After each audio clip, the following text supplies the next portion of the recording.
First question, Tom Deason, please. Hey, g'day, Pat. Congratulations, mate. Just a general feeling on how that feels and what that means to the group and just the scenes on the pitch after that final wicket. No, really. I mean, one of just immense satisfaction for me. Yeah, I think everyone's just totally elated. It's, you know, winning at home, winning the Ashes series was huge.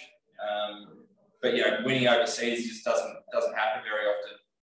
It's been a real toil for the last, you know, even 25, 30 days, really, the tour to come over here. We knew it was going to be totally different to, I guess, normal life in Australia, different conditions. And, yeah, to come away with a series win is just hugely satisfying.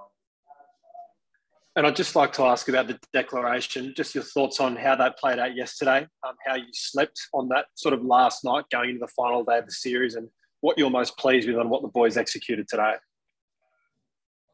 Yeah, I think, got that one pretty much bang on with hindsight. I would have liked one or two wickets overnight, but, the trend was with the new ball. First 30 overs or 40 overs is tough to take wickets, especially top order wickets. And then after that, once the ball softens, starts to reverse, the run rate kind of slows right down. So I knew them going at close to 3 and over for over 100 overs, they were going to have to bat exceptionally well. Mel Farrell, please. Thanks, Brian. Hey, Pat. Just a bit further on that, can you, I guess, express, it must have been complete faith in yourself and the other bowlers to actually take those wickets. Can you describe that for us, you know, how strong that faith was in you to make that declaration? And also just, I guess, bigger picture, if you look on it as Operation Subcontinent, how important a step is this for you and how does it, set you up, I think, for the upcoming tours? Yeah, I think that's one of the things, we won in the Ashes, but to be really tested overseas, the amount of confidence we'll get out of, winning over here, not just as a team, but so many individuals, every individual had their moment and has shown that their game stands up to Asian conditions. So it's huge for, Sri Lanka later in the year, India next year. That's awesome. I think, for the bowlers, huge faith. Quick bowlers probably surprisingly had a bigger role in this match than we perhaps thought. Reverse kind of started pretty early and tended to hang around the whole until you got a new ball. So just thought the way both Cam and Mitch bowled, just had complete confidence I'm going to go probably 2 and over. And then Nate Lyon is bowling fantastic. It's as well as I've seen him bowl. I think just huge. He just parked himself up one end and goes at 2 runs and over. Feels like he's creating wickets the whole wicket chances the whole time. So had huge confidence overnight. Andrew Ramsey, please.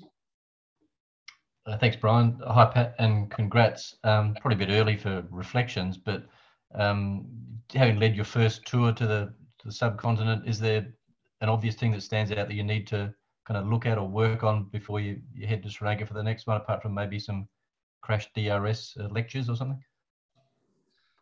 Yeah, probably need to get a little bit better at them. I don't think anything obvious. It's probably potentially not as spinning conditions here as we might get in Sri Lanka, but I think in the past, Asian tours that I've been on, there's a lot of talk leaving when we leave Australia that we've got to change everything about our game to succeed over here. I think this is a good lesson that the basics of batting or bowling that make you a good player in Australia can hold up over here. So if anything, I think it's reaffirmed that our games will hold up. Bharat Sundaresan, please. Thanks, Brian. Hey, Pat, you spoke about, having to play the long game to win in the subcontinent. So can you just talk about how difficult it was to stay patient? You didn't really over-attack at any point today. You just kind of, all of you stuck to your plans and backed yourself? Yeah, we kind of, Andrew McDonald and myself have been kind of saying that a lot, that it's a 15-day test match. It's so back-to-back type. I didn't expect it to go right down to the last session on the 15th day. I think it's one of those ones where you want to try and speed up the game. You want to try and create things and make things happen. But if there's nothing in the pitch, if the ball's soft, you can't just magic things out of thin air. So you've got to take your medicine at times. I think you saw that in the first test match. Absolutely, you love to push for a result in every test match, but it's sometimes it's not possible. So I thought the way we stuck at it, we were attritional for the whole series. Walked away last week, still their heads up high, confident for this week. Just, really proud of the group. Steve Larkin, please. Thanks, Megas. Hi, Pat. Can I just ask your personal reflections? Can you compare the feelings now to the Ashes and B, also, obviously only Benno and Taylor have won in Pakistan to be, I guess, mentioned in that sort of esteemed company so far. Yeah, just your personal reflections on those two. Thanks. Yeah, I think a little bit different. I think the Ashes came quickly, and it was satisfying. But I think this was kind of the first big tour where I wasn't a new captain anymore. We were flying off overseas, foreign conditions, and it felt like kind of a group of 30-odd people here, players and staff, on a mission to try and win the series. And me as captain takes a big responsibility in that. So I think this one in particular is just incredibly satisfying. It's shown that our group here is a very good cricket team, and just a really good home, wasn't an anomaly. Shahid Hashmi, please.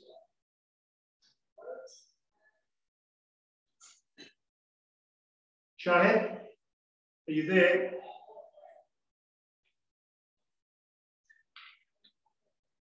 Shahid? Waqar Safa, please. Waqar Safa. Hi there. What is the key to your success as a fast bowler in these conditions? I mean, do you have to bowl much fuller here as compared to back in Australia? No, I wouldn't say that. I think you've got to hit the stumps more. I think in Australia you can rely on the outside edge carrying to the slip cordon or gully a lot more than you can here. I think you've seen for the most of the series we've only had one slip in, and with legal edges it's just never going to carry to second, third gully. So you've probably got to attack the stumps, try and beat the batters on the inside of the edge more. So that's been an adjustment. I think you've just got to know that it's hard work. You've got to accept that your jobs might not be there to try and take a big bag of wickets. It might be to soften up the ball, roughen up the ball, bowl some short stuff into the batters to try and create something. You've got to put your kind of ego away over here a bit more than in Australia, I think. Adris Malik, please. Thank you, Brian. Pat, congratulations, excellent performance, especially you took the decision and proved it right. After 24 years, the same decision, 1-0 win. Everything was fantastic. Do you have any wish to now just get some memories from Lahore and to see Lahore before going back to Australia? I'm heading back pretty quickly. We're going to get a small break. But the one-day squad will stay around. But for sure, love to come back to Pakistan. Hopefully next time we can experience a bit more of it. I can't thank the people enough. We've been incredibly well looked after. The fans, the players, everyone's been incredibly welcoming. So I'm sure I'll be back hopefully, and when I am, can get out and see a bit more. Two more questions now, please. First of all, Lachlan. Thanks, Brian. Hey, Pat. obviously first test series now done with Andrew McDonald there as interim coach.